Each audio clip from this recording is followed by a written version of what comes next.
छपरा से भाजपा के लोकसभा प्रत्याशी और पूर्व केंद्रीय मंत्री राजीव प्रताप रूडी ने तेजस्वी यादव के बयान पर कहा कि बड़ी अजीब स्थिति है, उनके पास कुछ बोलने को नहीं है तो हिंदू मुसलमान ही बोलेंगे। उन्होंने कहा कि तेजस्वी जी को अपना कार्यकाल याद करना चाहिए। ऐसा क्या हुआ कि तेजस्वी यादव के पिता को लालू जी को इलाज करने के लिए सिंगापुर जाना पड़ा। पटना में एम्स बना और आज उसमें 80% से ज्यादा लोग इलाज कराते हैं।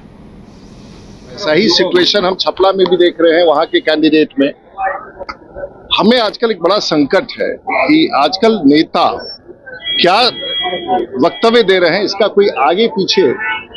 अब देश के राष्ट्रपति हिंदू हैं, फौज के अध्यक्ष हिंदू हैं, इसका क्या संदर्भ है।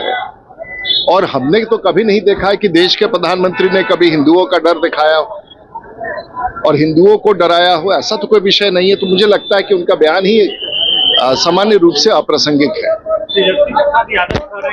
बिहार में पीएम आते हैं लेकिन एम्स की बात नहीं करते हैं। भाई देखिए, अब अगर तेजस्वी जी एम्स की बात करें तो सबसे पहले राष्ट्रीय जनता दल के उस कार्यकाल को याद करना चाहिए था।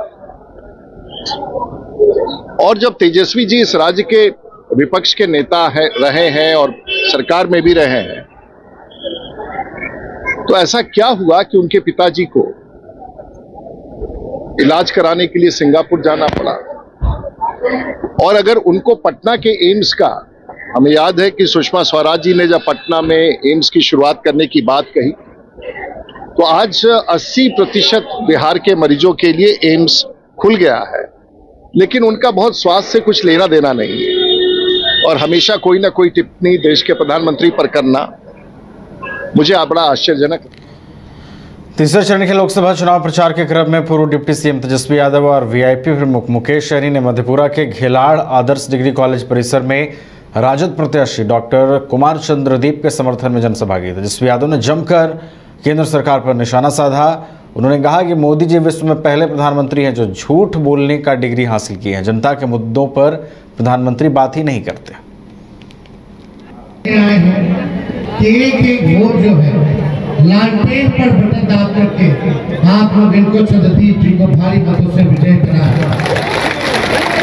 मधेपुरा हमारी पिता की कर्मभूमि भी रही है। आप लोग ने हमेशा हमारे पिता आदरणीय लालू जी को प्यार दिया, आशीर्वाद दिया, समर्थन दिया। इसके लिए भी आप लोगों को हम तहे दिल से धन्यवाद देने आए हैं। लेकिन ये चुनाव क्या चीज का चुनाव है? ये चुनाव देश के लोकतंत्र संविधान को बचाने का चुनाव है। ये चुनाव देश को बचाना और बनाना का चुनाव। हम देश को कैसे बनाएं जब लोकतंत्र संविधान ही नहीं रहे तो हमारा देश टूट जाए।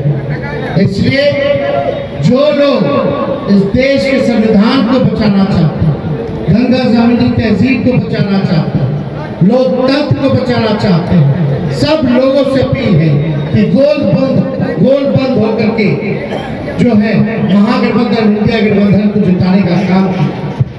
17 साल में भाजपा की, एनडीए की यहाँ सरकार है और आप देखिएगा 10 साल से नरेंद्र मोदी जी प्रधानमंत्री। अभी हमारे भाई मुकेश सहनी जी कह रहे थे,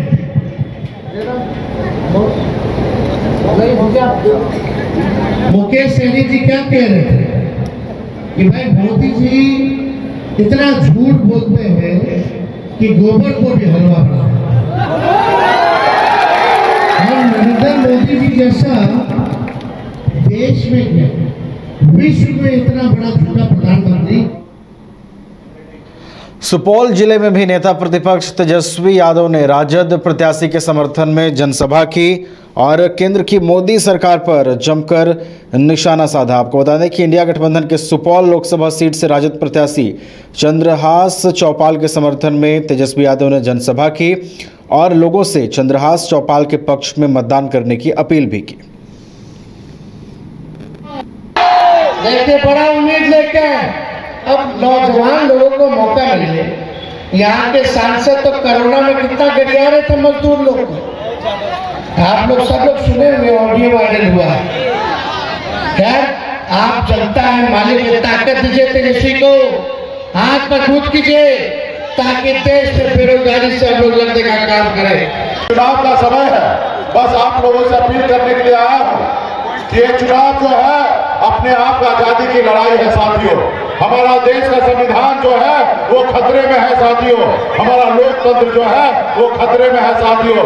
इसलिए जिस तरीके से आपका पूर्वज इस देश को आजादी दिलाने के लिए शहीद हुआ, उसी तरीके से हम सभी को लड़ाई लड़कर हमें आजादी चाहिए साथियों, हमें मोदी जी से आजादी चाहिए।